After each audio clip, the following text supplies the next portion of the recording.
함께 나눌 하나님 말씀 마태복음 23장 25절로 39절까지 말씀입니다. 마태복음 23장 25절로 39절까지 말씀 함께 같은 목소리로 말씀드리도록 하겠습니다.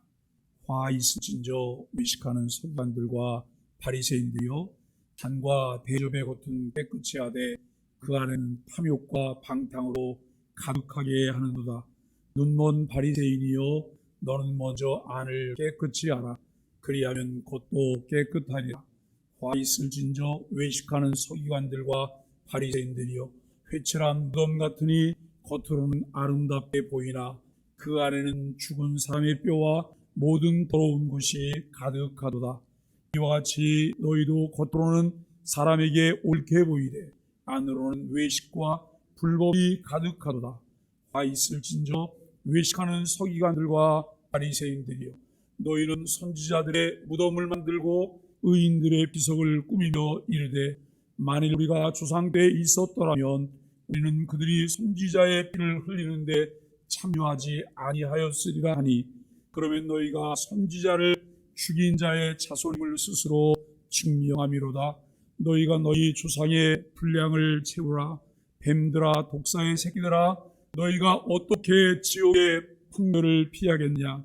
그러므로 내가 너희에게 선지자들과 지혜 있는 자들과 서기관들을 보내며 너희가 그 중에서 더러는 죽이거나 십자가에 못 박고 그 중에서 더러는 너희 회당에서 채찍질하고 이 동네에서 저 동네로 따라다니며 박해하리라. 그러므로 의인 아벨의 피부터 성전과 제단 사이에서 너희가 죽인 바나가의 아들 사갈의 피까지 땅 위에서 흘린 의로운 피가 다 너희에게 돌아가리라. 내가 진실로 너희에게 이르노니 이것이 다 이 세대에 돌아가리라. 예루살렘아, 예루살렘아, 선지자들을 죽이고 내게 파송된 자들을 돌로 치는 자여, 암탉이 그 새끼를 날개 아래에 모음같이 내가 내 자녀를 모려한 일이 몇 번이더냐. 그러나 너희가 원하지 아니하였도다. 보라, 너희 집이 황폐하여 버려진 바 되리라. 내가 너희에게 이르노니 이제부터 너희는 찬송하리로다. 주의 이름으로 오시는 이여 할 때까지 날 보지 못하리라 하시니라. 아멘. 함께 인사하겠습니다. 아시레 오늘도 우리는 마태복음 23장 25절로 39절까지 말씀을 통해서 화 있을지며 두 번째 시간을 계속해서 말씀을 나누게 됩니다. 마태복음 23장 그러면 이 마태복음 23장은 화장이다라고 생각하면 될 것 같아요. 화장, 화장을 하는 게 아니고 화에 대한 것을 모아놓은 장이다. 우리가 이렇게 생각을 하면 될 것이고, 예수님은 겉만 깨끗한 그릇과 회칠한 무덤 같은 서기관과 바리새인들을 책망하십니다. 그들은 조상 선지자를 죽일 때 자신은 가담하지 않았을 거라고 장담하지만 그들도 그들 조상과 다를 바 없다라고 하는 것을 성경이 말합니다. 주님이 암탉처럼 예루살렘을 모아 품으려 하셨으나 그들이 원치 않았기 때문에 황폐해질 것을 말씀하십니다. 화 있을진저 외식하는 자들아, 예수님은 바리새인과 서기관들을 책망하십니다. 그렇게 책망을 받아도 바리새인들과 서기관들에게서 회개하는 모습이 보이지 않습니다. 그럴 수밖에 없습니다. 악한 사람들의 치명적인 결함은 무엇일까요? 선인과 악인의 차이를 우리가 보게 되는데요, 악한 사람들의 치명적인 결함은 죄에 있는 것이 아니에요. 왜냐하면 이미 그들은 죄 가운데 있어요. 죄에 있는 것이 아니라 죄를 인정하는 것을 거부하는 마음에 있다라고 하는 거예요. 하나님의 말씀을 듣습니다. 나의 삶 가운데서 이루어졌던 일들과 말씀을 비춰볼 때, 이것은 죄구나, 내가 잘못한 것이었어. 여러분, 이것을 받아들이고 싶지 않고 인정하고 싶지 않은 거예요. 그리고 인정하고 싶지 않다고 하는 것은 주님을 인정하지 않는 거예요. 오늘 우리는 말씀을 함께 나누면서 회개는 누가 할 수 있을까? 선한 사람들이 할 수 있다는 거예요. 선한 사람들. 그러니까 여러분, 무슨 의인이 죄를 언제 졌어? 아니요. 우리는 늘 죄인이잖아요. 그런데 하나님의 선한 성품을 닮은 사람들이 그것을 받아들이는 거예요. 인정하는 거예요. 가장 멋진 삶을 살아갈 수 있는 것을 기대할 수 있는 사람들이에요. 오늘은 엉망진창이었지만, 어제는 엉망진창이었지만 하나님께서 내게 주신 그 선하심 때문에 죄를 인정하고 그야말로 그 점을 회개하며 다른 내일을 만들어낼 수 있는 기대가 되는 사람이다라고 하는 생각을 하게 됩니다. 우리 안에 진짜 나와 남에게 보이기 위한 쇼윈도 내가 있다는 사실을 우리가 잘 알고 있어요. 나만 아는 내가 있잖아. 나만 아는 내가. 그리고 늘 남에게 보이기 위해서 진열장에다가 진열해놓은 내가 있다고 하는 것 우리가 너무나 잘 알고 있습니다. 대부분 사람들은 진짜 나보다는 남에게 보이기 위한 나에 집착을 해요. 그래서 돈이 필요해요. 명예가 필요해요. 권력이 필요해요. 그 결과는 언제나 허상일 뿐이다 라고 하는 생각입니다. 그 결과는 언제나 허상이다. 우리에게 가장 여러분 값진 복과 명예는 예수 그리스도 안에서 얻게 되는 진짜 나 자신입니다. 오늘 본문은 서기관과 바리새인들에 대한 7가지 비판 중 마지막 3개에 해당되는 부분입니다. 첫째, 이런 잔과 그릇을 씻음으로써 의식적 정결을 과도하게 추구하는, 그 당시 장로들의 전통을 철저히 따랐지만 정작 마음과 탐욕과 방탕으로 더러워진 자들이라 라고 하는 거예요.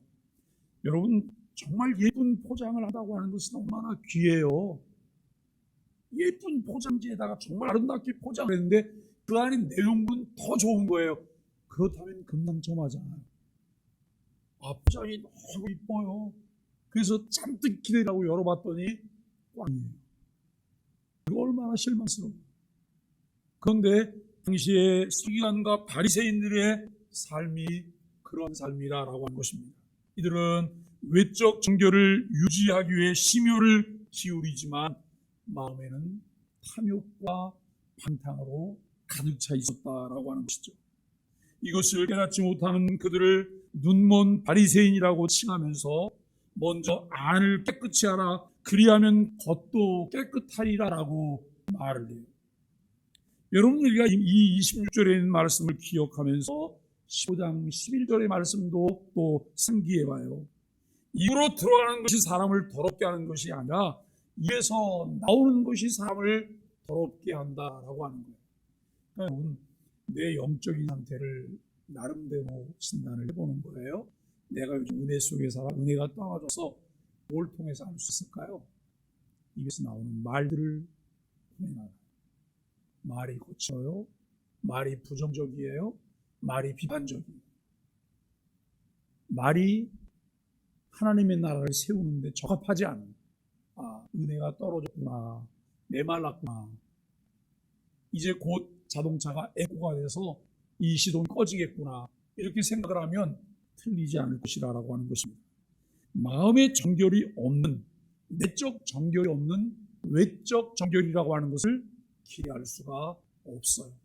내적 정결이 없는데 외적으로 정결하게 보이는 것은 정결한 척한 쇼를 하고 있다고 우리가 보아야 될 거예요. 두 번째는 이들은 내면을 돌아보지 않고 남에게 보이기 위해 의의 행위를 하는 회칠한 무덤과 같다. 회칠한 무덤과 같다.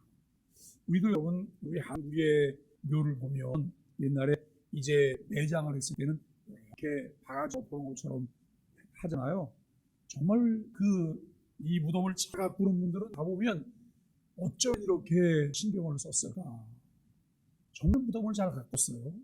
그런데 여러분, 이 중동 지역의 유대인들의 묘는 우리처럼 그렇게 잔디가 덮인 묘가 아니에요. 그냥 건물처럼 이렇게 돼 있는데, 그 건물처럼 돼 있는데 그 무덤 밖에 이쁘게 칠을 한 거예요. 회칠을. 왜 회칠을 했을까요? 여기 다 이유가 있어요. 이 휘칠한 무덤은 사람들의 눈에 띄도록 무덤의 겉을 화려하게 치장을 해서 사람들이 그 근처에 오지 못하게 한 거예요. 여기 무덤이에요. 여기 무덤이 있어요. 라고 하는 것을 알리는 그런 의미였다는 거예요. 왜냐하면 사람들이 실수로 무덤을 접촉하다도 7일간 불결하게 되어져서 격리를 해요. 7일간 격리를 해야 되는 거예요. 이것이 율법의 규정이었어요. 민수기 19장 16절에 보면 그런 규정이 있는 거예요. 당시에 여러분 시체를 만졌거나 시체를 접했거나 그런 사람도 부정한 사람이라고 하잖아요. 이 무덤에 가던 사람들도 부정한 사람인 거예요. 여러분 이렇기 때문에 사람들에게 여기가 무덤이라고 하는 것을 알려서 그들이 부정한 사람 되지 않게 하기 위해서 이 무덤을 회칠했던 것이죠. 이것을 막기 위해 무덤 밖에 회칠해서 사람들의 눈에 쉽게 보이도록 했는데, 특별히 어느 때 이 일을 하냐면 6월절에 많은 순례객이 오잖아요. 그 순례객들의 여러분 그 순례객의 그 목적은 예배하는 거예요. 그런데 자기가 알지 못해서 멀리서 왔는데 무덤을 접촉했단 말이에요. 거기까지 와서 결국 그들은 뭘 못하고 가요? 예배하지 못하고 가는 거예요. 성전 제사에 참여하지 못하고 그냥 돌아가게 되는 일이 있는 거예요. 그래서 그들을 위한 배려로 무덤에다가 회칠을 해요. 무덤에 회칠을 하는데 점점 사람들은 또 무덤을 화려하게 칠하게 했겠죠. 그런데 여러분 아무리 화려하게 칠해본들 그 무덤은 무덤이에요. 무덤 속에는 다 썩은 시신밖에 없다는 것이죠. 우리는 이 서기관과 바리새인들은 사람들의 이목을 끌고 사람들 앞에서 의를 행하고 있기 때문에 겉으로는 옳게 보여요. 그러나 내면은 외식과 불법이 가득해서 영적으로 죽은 자와 같다고 하는 것이죠. 오늘 우리에게 필요한 것은 이 무덤을 피해야 되는 것처럼 외식하는 자들을 피해야 된다라고 합니다. 외식하는 자들과 함께 동행하고 외식하는 자들과 함께 살면 나도 그렇게 돼요. 여러분 목회를 하면서 늘 조심하는 것이 있는데 그것이 뭐냐면 교회 정치에 휩쓸리지 않기 위한 거예요. 교회 정치. 저도 성향이 굉장히 외적인 성향이고 사람들을 많이 끌고 다니는 그런 성향이기 때문에 언제든지 제가 정치에 먼저 있어요. 제가 스스로 그것을 거절하지 않으면 저는 매일 어떤 명예를 뒤집어 쓰고 저와는 관계없는 그 명예 속에서 살아야 될 거예요. 늘 이것과 싸워요. 이것은 밀어내야 된다. 밀어내야 된다. 여러분 정말 내 모습은 없고요. 지금 새 대통령이 됐어요. 외국에 사시는 분들은 그렇게 말씀하시더라고요. 그거는 우리 대통령 아니라. 외국인들의 표를 보니까 60몇 프로가 이재명, 이제 30몇 프로가 윤석열 이렇게 나왔어요. 자기들 대통령 아니라는 거예요. 전라도에 있는 분들은 실제로 이렇게 말씀하세요. 전라도 대통령은 이재명이에요. 10% 정도밖에 못 얻었기 때문에 전라도에서는 대통령 아니야. 근데 여러분 그것도 아니에요. 왜냐하면 결정됐으면 결정된 것에서 승복해야 돼요. 염려되고 우려되는 바가 너무나 많이 있지만 그런 일이 일어나지 않도록 기도해야 되고 또 좋은 대통령으로 임기를 마치도록 지지해주고 기도하는 것 우리가 해야 되는 일이라고 생각해요. 그런데 정말 중요한 것이 무엇일까요? 그분이 대통령이 되고 난 다음에 어떤 사람들을 인선해야 될까요? 자기가 가지고 있는 의지대로 갈 수 있을까요? 이것이 관건이잖아요. 주변에 있는 사람들에 의해서 우리가 여러분 정치인들은 이렇다 그래요. 경선을 했어요. 경선에서 떨어졌어요.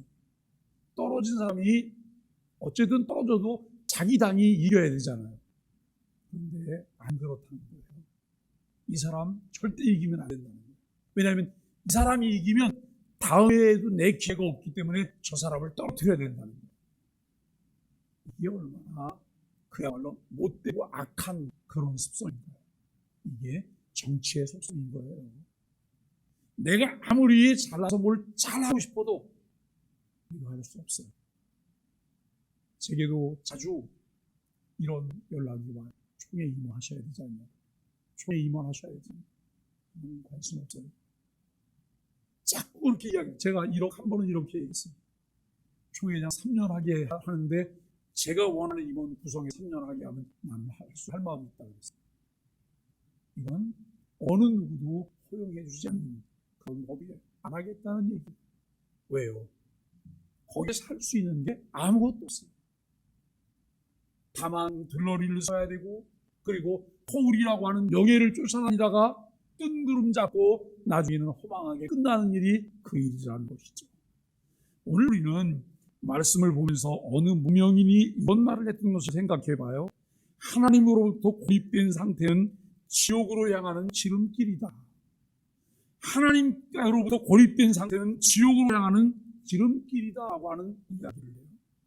여러분, 세 번째, 이들은 자신들이 구약의 선지자와 의인들의 편에 서 있다고 생각하지만 사실 그들은 의로운 자들을 박해한 악한 조상들의 자손들입니다.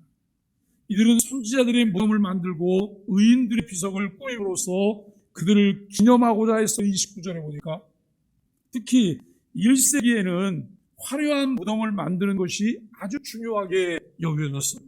예를 들어 헤롯 대왕은 다윗의 무덤에 새로운 대리석 비석을 세우기도 했어요. 이들이 이렇게 선지자와 의인들의 무덤과 비석을 만든 이유는 자신들도 선지자들처럼 의로운 자라고 하는 것을 나타내기 위한 것이었습니다. 그러나 예수님은 31절에서 이렇게 말씀하세요. 그러면 너희가 선지자를 죽인 자의 자손임을 스스로 증명함이로다 라고 말을 해요. 그 의인들 편에 서 있는 것이 아니라 그 의인들을, 선지자들을 스스로 죽인 자들의 자손인 것을 증명하는 것이다 라고 예수님 말씀하세요. 그러면서 32절에 기가 막힌 이야기를 예수님이 하시죠. 여기 여러분 32절 말씀 우리 함께 읽어보시죠. 시작. 너희가 너희 조상의 분량을 채우라. 너희가 너희 조상의 분량을 채우라. 이 말이 여러분 좋은 말이에요? 나쁜 말이에요?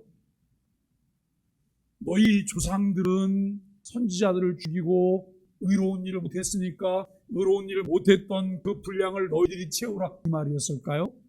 아니요. 악한 짓을 했는데 악한 짓 한 90% 정도 했으니까 나머지 10%는 니네가 채워서 완전 멸망의 자리로 가라는 말씀이에요. 이 얼마나 기가 막힌 그런 말일까요? 예수님께서 왜 이렇게까지 말씀을 하셨을까요? 이들도 이미 조상들의 전철을 밟아 예수님을 거부하고 있고 죽일 구실을 찾고 있었기 때문입니다. 이들은 본인의 실체를 올바로 깨달아야 했습니다. 그래서 예수님은 더욱 직설적으로 이들에게 말씀을 하세요. 33절을 보니까 어떻게 예수님이 이렇게 말씀하실 수 있어? 라고 하는 생각이 들 정도의 말씀하세요. 뱀들아, 독사의 새끼들아, 너희가 어떻게 지옥의 판결을 면하겠느냐라고 하는 거예요.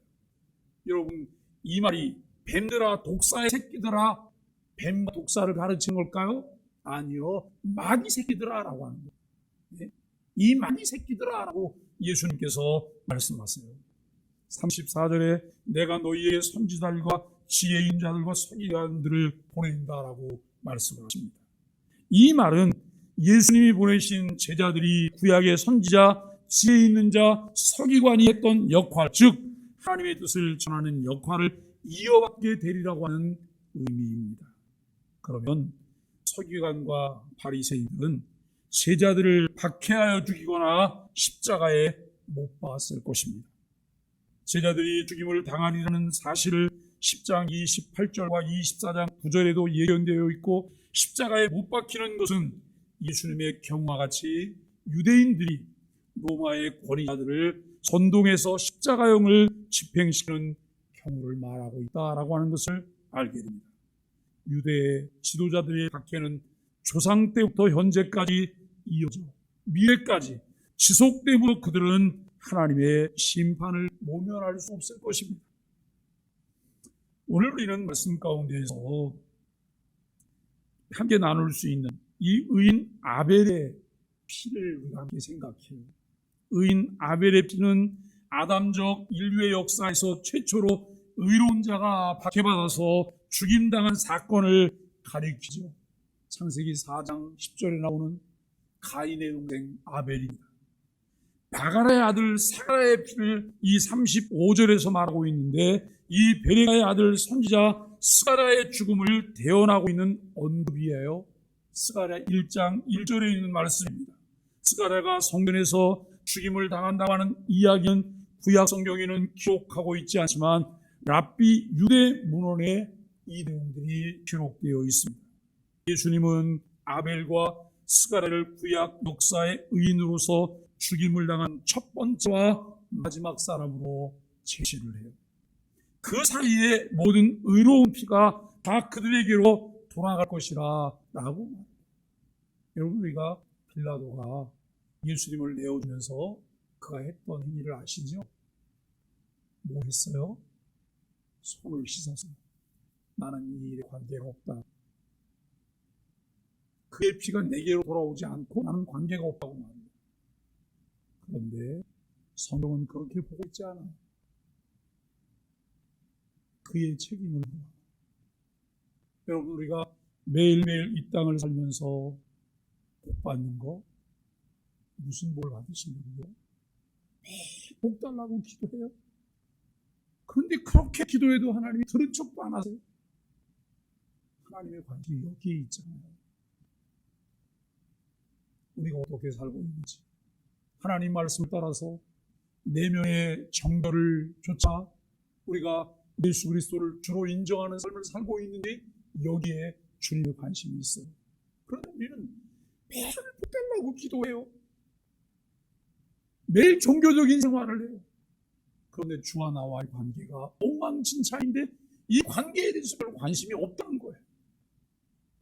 말씀을 들을 적마다 가슴을 치며 회개해야 될 일이 우리에게 있다는 것을 말씀은 계속해서 우리에게 말하고 있습니다.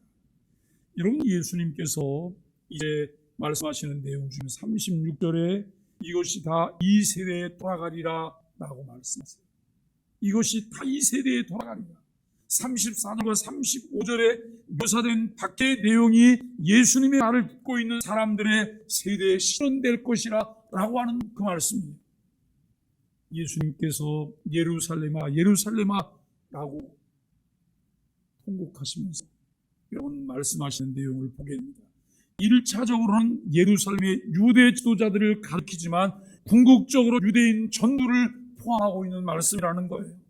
이들은 앞서 말씀하셨던 것처럼 구약시대 때부터 선지자들을 죽인 자들일 뿐만 아니라 암탉이 새끼를 날개 아래 모으는 것 같이 예수님이 이스라엘을 모으려한 일이 많은데도 그것을 거부하며 방해한 자들이라고 하는 것을 37절에서 말씀하고 있습니다. 이에 예수님은 예루살렘이 파괴되리라고 말씀하세요. 예루살렘이 파괴될 것이다. 38절에 보라 너희 집이 황폐하여 버려진 바이라라고 말합니다. 여기서 너희 집은 예루살렘의 집 곧 성전을 의미합니다.